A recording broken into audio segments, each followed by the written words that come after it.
be reliable, let your friend know you're there for him or her, no matter what, and that they value his or her friendship. Act calmly. It's quite possible you may be present during a psychotic episode. Be calm and know in advance what you need to do to get help for your friend. Be sympathetic. Allow your friend to move at his or her own pace. Appreciate the anger and frustration that he or she must feel. Don't judge. Your friend has an illness and that is working at getting better. Encourage your friend to take his or her medication and follow a treatment plan. Caregiver support checklist.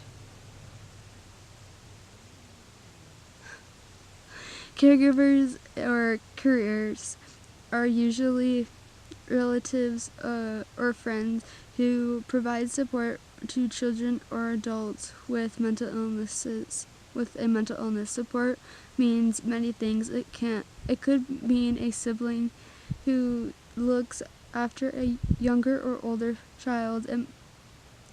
It means a youth who cooks, cleans, or endures the adult and ensures an adult takes their meds. The constant demands of caregiving make it a tough job. Caregivers can often feel overwhelmed by many things, including a loved one's diagnosis and the responsibilities they may take on because of it. Children with a parent who has a psychotic disorder may not want to burden their parents by sharing their own fears about the future. Here are some suggestions for understanding your feelings. 1. Know that you cannot always fix things or make things better. You are not responsible for the illness. 2. Mental illness isn't a one-way trip. A person can feel better for a while, then feel worse.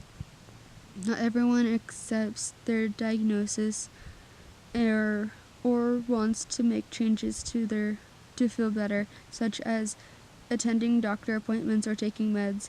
Feeling resentful, guilty, frustrated, or angry is normal, or is feeling embarrassed by a parent or sibling's behavior. It is important to talk to someone about your feelings. 4. You may feel fear that you too will develop the disorder. This is normal. Talking to a trusted adult about your concerns can help you feel better. 5. Take up a hobby, sport that is just for you. Exercise helps relieve stress and releases brain chemicals that make you feel better. Chapter 6, Schizophrenia Toolbox. A schizophrenia toolbox contains a variety of positive plans that can help you handle your more stressful situation. These healthy options will provide you with coping strategies in times of great stress when you are unable to be mindful of your circumstances. Building your toolbox. Your toolbox can be anything from a notepad to an actual box or binder that hold the notes and ideas that you can turn to when negative ideas or situations overwhelm you. Try making a list of at least five positive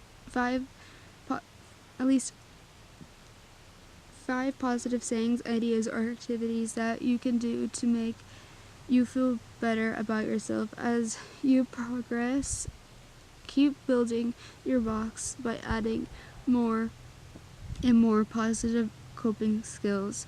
Call your best friend. BFFs are a great way to boost a negative mood. Talk to him or her and let them know how you are feeling. Have a list of positive affirmations or saying something like "I am wonderful" or "every day I am getting better and better." Repeat them, sing them, or whisper them until your mood starts to lift. Go for a walk, a run, or a bike ride. Exercise can clear your head and create a feeling of balance. Self-care 101. When you feel overwhelmed, stressed, or that a psychotic episode is emerging, be gentle with yourself.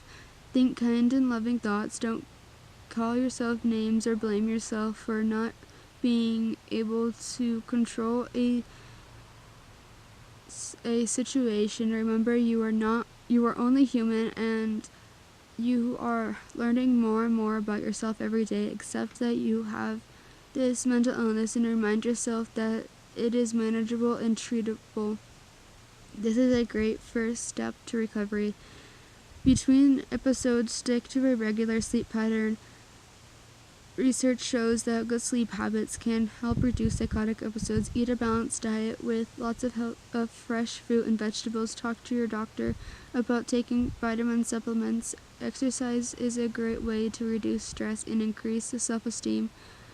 Keep good hygiene by showering regularly, having regular dental checkups, and treat yourself to a haircut, pedicure, or manicure if possible. There's nothing like looking great to feel great. Raising self-esteem. Self-esteem plays a huge role in how we feel and treat ourselves. It also affects how we allow others to treat us. Raising your self-esteem can be easier said than done sometimes, but try these ideas. 1. Only hang out around people you like and who like you. 2. Avoid people who call you names or make fun of you. 3. Do something you are good at and treat yourself for your successes, no matter how small. 4. Treat people right and with respect and treat yourself well. You may also want to set goals for yourself.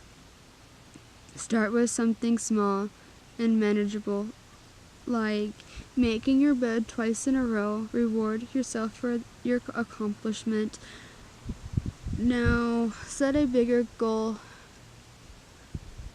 Keep working your way up the ladder. The sky is the limit. Being hard on yourself can make your condition worse. Dealing with criticism. It's hard to hear people call you names, insult you, and be the brunt of unkind jokes. At times, you may want to be aggressive and start to fight, yell back, or cry. Learn how to express your emotions in a way that keeps you out of trouble and that commands respect. Talk calmly and with authority. Don't yell or name call. Say how you feel honestly and sincerely. Be straightforward. Try to resolve conflict as opposed to escalating it. Be careful. Be thoughtful and positive if possible. If you feel you are unable to maintain your composure, walk away. Be the bigger person. Explore your creativity. Not everyone is a Picasso, John Lennon, or J.K. Rowling, but that doesn't mean you can't find enjoyment in your creative side. Something as simple as keeping a journal, blogging, or writing. Poetry can be an outlet for stress. If putting thoughts on paper isn't your thing, try putting them on a canvas. Painting can express emotions in color and form in ways you may not be able to say in words. And there is always writing lyrics and singing.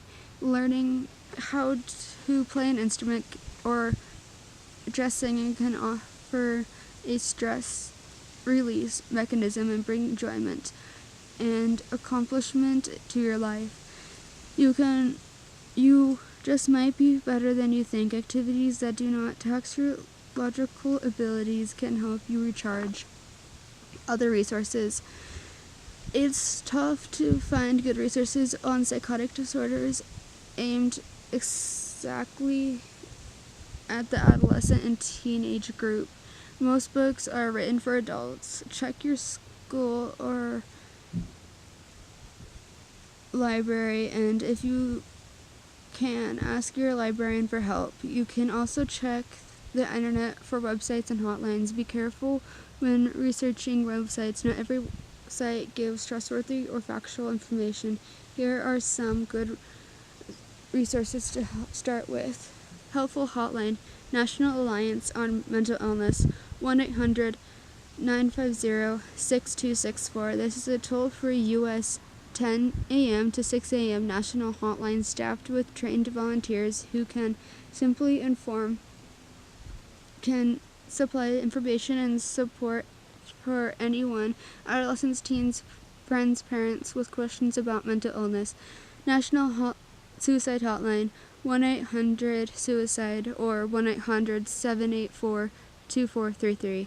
This toll-free 24-hour national service connects you to a trained counselor at a nearby suicide crisis center. The service is confidential.